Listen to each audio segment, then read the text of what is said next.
नमस्कार दोस्तों, welcome to my channel. मैं हूं चांद कुमार। दोस्तों, आज हम बात करेंगे रविंद्रनाथ टैगोर की। रविंद्रनाथ टैगोर, जैसे कि आप सब जानते हैं कि हमारे इस चैनल पर एथिक्स की एक सीरीज चलाई जा रही है। उस एथिक्स की सीरीज के तहत हम ऑलरेडी कई सारे कॉन्सेप्ट्स को कवर कर चुके हैं, केस स्टडीज को कवर कर चुके हैं एंड फिलोसोफर थिंकर्स को भी हम कवर करते जा रहे हैं। आज हम रविंद्रनाथ टैगोर जी के बारे में जानेंगे एंड देखेंगे कि इन्होंने ह्यूमैनिज्म को लेकर क्या कहा, इंटरनेशनलिज्म को लेकर क्या कहा, यूनिवर्सलिज्म को लेकर क्या कहा एंड सबसे बड़ी बात, he was critic of nationalism, जिसकी वजह से इनका एंड गांधी जी का एक तरह से कन्फ्लिक्ट भी हमें देखने को मिलता है। क्यों ये क्रिटिक थे नेशनलिज्म के, क्या इन्होंने नेशनलिज्म को लेकर कहा, वो हम आज जानेंगे। मुझे उम्मीद है कि ये सेशन आपके लिए काफी फ्रूटफुल रहेगा, काफी कुछ नया आपको सीखने को मिलेगा। चलिए शुरुआत करते हैं। सबसे पहले रविंद्रनाथ टैगोर जी के बारे में जानते हैं। देखिए, हम सब जानते हैं कि he was born in 1861, died in 1941। इन्हें बंगाली पॉलीमथ कहा जाता है, ऐसा इसलिए because he was a poet, writer, playwright, composer, philosopher, social reformer and even a painter. अब कई सारे फील्ड्स में ही वॉज इन्वॉल्व, सो इसीलिए इन्हें पॉलीमथ कहा जाता है। एक और खासियत यह है कि 1913 में ही became the first non European to receive Nobel prize. ऐसा इसलिए क्योंकि he wrote poetic work that is Gitanjali, collection of poems, जिसकी वजह से इन्हें नोबेल प्राइज मिला। इन्हें अलग अलग संज्ञाएं दी जाती हैं, गुरुदेव, कवि गुरु, विश्व कवि, इस तरह से इन्हें अलग अलग संज्ञाएं दी गई हैं। जैसे मैंने आपको बताया कि इन्होंने ह्यूमैनिज्म को लेकर क्या कहा। ही was a humanist, he was a universalist, he was an internationalist and he was a great critic of nationalism. तो ये क्या था हम समझेंगे, क्या इनके विचार थे वो हम जानेंगे। सबसे पहले हम जानते हैं ह्यूमनिज्म बेसिकली होता क्या है। ह्यूमनिज्म एक ऐसा फिलॉसफी है, एक ऐसा सिस्टम ऑफ थॉट है which gives importance to human beings, right. अब देखिए, इसको समझने के लिए हमें सबसे पहले मिडिवल एजेस की तरफ चलना होगा। मिडिल एजेस में क्या था? मिडिल एजेस में गॉड को एंड चर्च को प्राइम इंपॉर्टेंस दी जाती थी। ये अगर सिर्फ गॉड को इंपॉर्टेंस दी जा रही है उसमें कोई प्रॉब्लम नहीं हो सकती, लेकिन अगर गॉड को इंपॉर्टेंस दी जा रही है at the cost of human beings, जहां पर ह्यूमन बींग्स को स्मॉल, शूड, विकेड बताया जा रहा है, वहां पर प्रॉब्लम खड़ी हो जाती है। इसी को अपोज करने के लिए, इसी थॉट को अपोज करने के लिए ह्यूमनिज्म की फिलॉसफी आती है which gave prime importance to human beings rather than divine और सुपरनेचुरल मैटर्स। इसमें कहा गया कि ह्यूमन बींग्स में बहुत सारा पोटेंशियल है जिसे नकारा नहीं जाना चाहिए। In fact human beings are the greatest. अब जो टैगोर का स्पिरिचुअल ह्यूमनिज्म है, ये क्या कहता है? देखिए, स्पिरिचुअल ह्यूमनिज्म में एक काइंड ऑफ बैलेंस बनाने की कोशिश की गई है। बैलेंस इसलिए क्योंकि यहाँ पर गॉड को एंड ह्यूमन बींग्स की दोनों की रियलिटी को एक्सेप्ट किया गया है।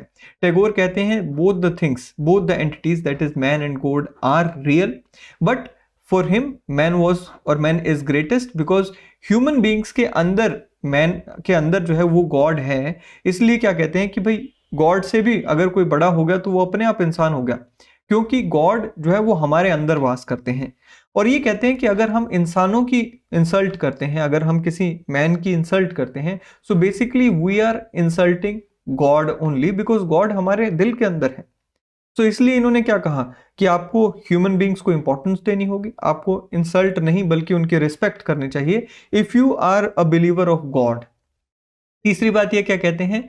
ही believe that God has created the world but man will have to give it meaning by making it charge with values. कहते हैं कि ये बात सच है कि भगवान ने दुनिया को बना दिया, लेकिन उस दुनिया को बनाने के बाद जो उसे मतलब देता है वो इंसान है। इंसान अपनी वैल्यूज, अपने एक्शंस के थ्रू इस दुनिया को मीनिंगफुल बनाता है। Tagore believe that man can not achieve spirituality. अब देखिए, ये एक और यहाँ पर हमें जो चीज देखने को मिलती है वो ये है कि कहते हैं कि अगर एक इंसान को स्पिरिचुअलिज्म को अचीव करना है, आप अपनी पांचों इंद्रियां, that is your five senses को बंद करके बैठ जाएं एंड आइडल्स को आप पूजा करते रहें, मंत्र उच्चारण करते रहें, इससे आप स्पिरिचुअल नहीं हो जाएंगे।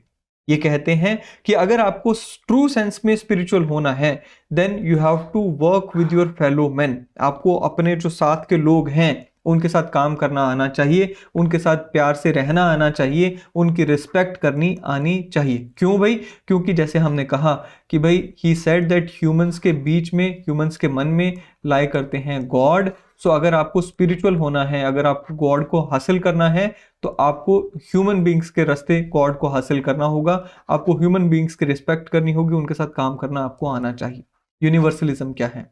कहते अगर हम मॉडर्न यूनिवर्सलिज्म की बात करें, this is the western pursuit of unification of all human beings across geographies. Universalism क्या है कि भाई सभी जो दुनिया के इंसान हैं उन्हें यूनिफाई करना, उन्हें एकजुट करना, उनके जो आपस के डिफरेंसेस हैं उन्हें खत्म करना, आपस के जो उनके कॉन्फ्लिक्ट्स हैं उन्हें खत्म करना। नाउ ये क्या कहते हैं यूनिवर्सलिज्म को लेकर, कहते हैं जी what is needed is the eagerness of heart for a fruitful communication between different cultures, anything that prevents this is barbarism. तो ये क्या कहते हैं कि भाई हमें क्या करना है, हमें जो डिफरेंट कल्चर्स हैं उनके बीच में फ्रूटफुल कम्युनिकेशन को एस्टैब्लिश करना है, हमें लोगों को इकट्ठा करना है। अगर कोई चीज इस चीज को रोकती है तो वो बारबेरिक है, वो निर्दयता है। ठीक है, ही होप्ड कि भाई जो हमारी वेस्ट एंड ईस्ट की जो धरतियां हैं, ईस्ट में because he was born in India, so उनका होमलैंड हो गया ईस्ट में, एंड वेस्ट जो है मॉडर्न कंट्री, उस समय की मॉडर्न एंड डेवलप्ड कंट्रीज थी। ये कहते हैं कि हमारा सपना ये है कि हमें इन दोनों के बीच में जो रिलेशंस हैं उन्हें ब्रिज करना है। आप इस बात को उस कॉन्टेक्स्ट में समझिए जहां पर वेस्ट हमेशा ईस्ट पे रूल करता रहा था, वेस्ट ने हमेशा ईस्ट को एक्सप्लॉइट किया था। ये उस कॉन्टेक्स्ट में ह्यूमनिज्म या यूनिवर्सलिज्म की ये फिलॉसफी के बारे में बात कर रहे हैं, जहां पे उन दोनों जो स्फीयर्स हैं, उन दोनों के बीच की जो कड़वाहट है उसे खत्म करने की ये बात कर रहे हैं, इन दोनों के बीच में जो रिश्ता है उसे मजबूत करने की बात कर रहे हैं, राइट। एंड इसीलिए हमें देखने को मिलते हैं कि विश्व भारती इन्होंने अपने इंस्टीट्यूशन को नाम दिया, right. So he started his university 1921 में, हमें देखने को मिलता है शांति निकेतन इन्होंने शुरू किया। एंड विश्व भारती इटसेल्फ जो अभी सजेस्ट करता है that he wanted the Indian institution to be a communion of world. Internationalism के ऊपर टैगोर ने क्या कहा, इनका कहना था that all human beings should be treated equally regardless of the country और nation to which they belong. इनका अगेन वही चीज आ जाती है कि भाई देखो जो रूट है ना वो ये है कि ह्यूमंस के अंदर लाई करता है गॉड, एंड गॉड जो है वो क्योंकि हम सबके अंदर है, हमें सबकी रिस्पेक्ट करनी होगी। तो स्पिरिचुअल ह्यूमनिज्म से ही सारी चीजें डिराइव हो रही हैं। तो ये क्या कहते हैं, कहते हैं इंटरनेशनलिज्म मेरे लिए वही है जहां पर सबको इक्वल ट्रीट किया जाए, इक्वल रिस्पेक्ट दी जाए।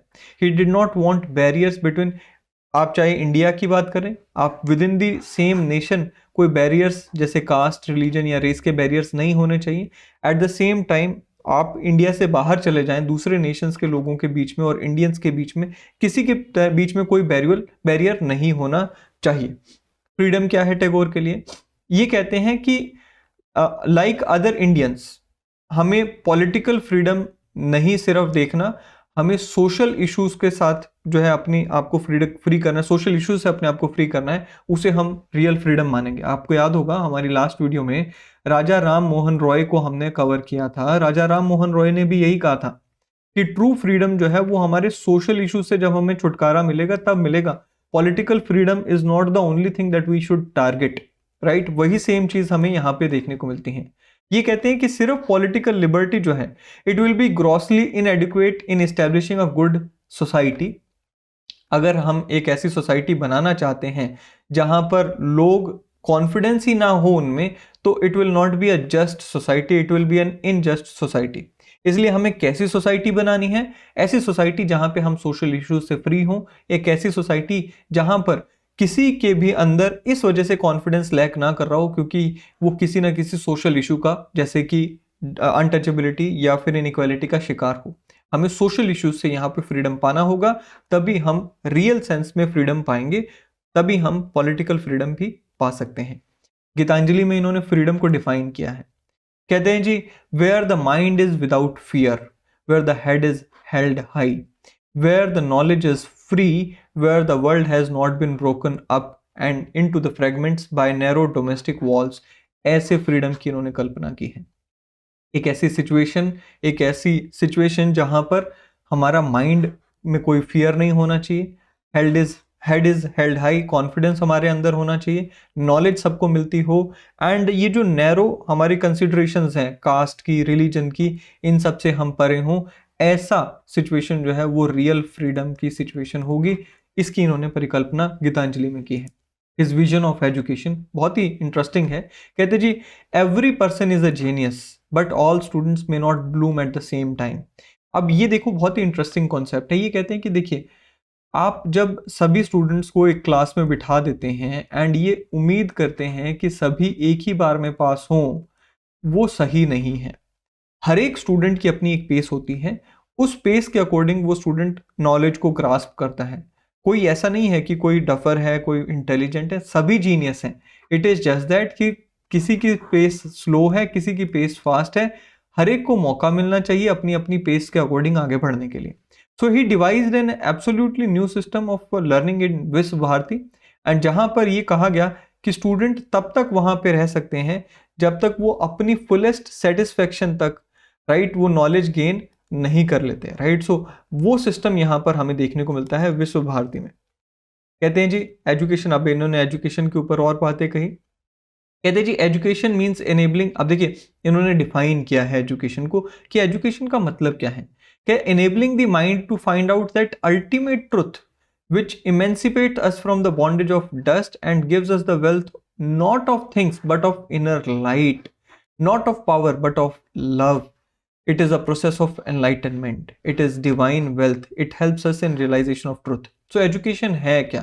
कहते जी बॉन्डेज ऑफ डस्ट, यानी कि जो इग्नोरेंस से हमें बाहर निकाले, and wealth of inner light, हम अपने आप को समझें दैट व्हाट आई एम, मैं ऐसा क्यों हूं, मेरी लाइफ की डेस्टिनी क्या है, मुझे कहाँ जाना है, मेरा पोटेंशियल क्या है। एंड पावर नहीं, जो हमें लव दे, दूसरों के लिए लव दे, एनलाइटन करें, उसे इन्होंने एजुकेशन कहा है।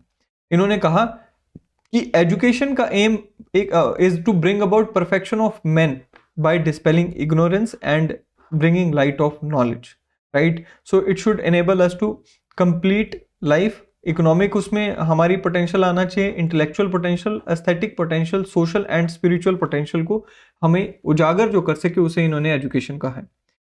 अब ये एक और इम्पॉर्टेंट एंड इंटरेस्टिंग सब्जेक्ट देते हैं या एक कंसेप्ट देते हैं कि भाई जो चिल्ड्रन है they should be given education in natural surrounding.